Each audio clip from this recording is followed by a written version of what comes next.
You wake up. You tell yourself, today will be different. You pray. You promise God you'll do better.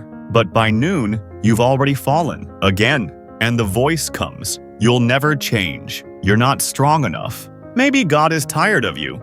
So you try harder. You read more. Pray longer. Fast more. But the weight only gets heavier. And you're exhausted. What if I told you, you were never supposed to carry it alone? Listen, your struggle is real. Paul himself said in Romans 7:19, "The good I want to do, I don't do.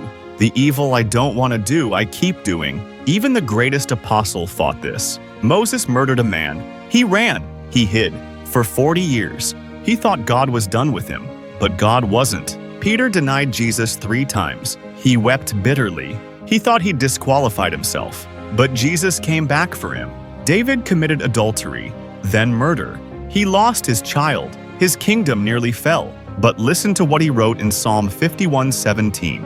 "A broken spirit, a contrite heart. This, O God, you will not despise." God doesn't despise your brokenness. He's been waiting for it. Because here's what the enemy doesn't want you to know.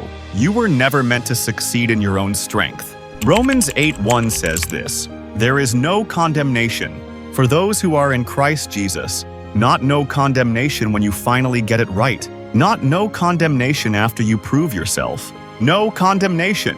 Right now, in your mess. The moment you believed, something shifted. Jesus didn't die so you could try harder. He died so you could rest. Philippians 4:13 says, "I can do all things through Christ, who strengthens me." Through Christ, not through you trying harder. Moses led millions out of Egypt. But it was God's power through a shepherd's staff. David killed a giant. But it was God's stone in a boy's hand. Peter walked on water, but only while his eyes were on Jesus. The moment he looked at the storm, he sank. But even then, Jesus caught him. So what changes when you believe this? Everything. You stop fighting for victory and start fighting from victory. Because thousands of years ago on a cross, Jesus said, "It is finished." Not "it will be finished when you get better." Not "it's finished if you hold on long enough." Finished. Past tense. Done. Complete. Your freedom was purchased. Your victory was won. Your identity was secured. Now you don't strive to be accepted. You live because you're already accepted. When you mess up, and you will, you don't run from God. You run to Him. 1 John 1:9 promises, "If we confess, He is faithful to forgive and cleanse us." Not because you earned it, but because He is faithful. Imagine waking up tomorrow without the weight of yesterday's failures. Not because you forgot them, but because God already dealt with them. Imagine praying, not from a place of guilt, but from a place of sonship. Imagine facing your weakness, and instead of shame, you feel hope. Because Paul said in 2 Corinthians 12:9, "My grace is sufficient for you, for my power is perfected in weakness." Your weakness isn't disqualifying you, it's positioning you. Moses led a nation because he was weak enough to need God.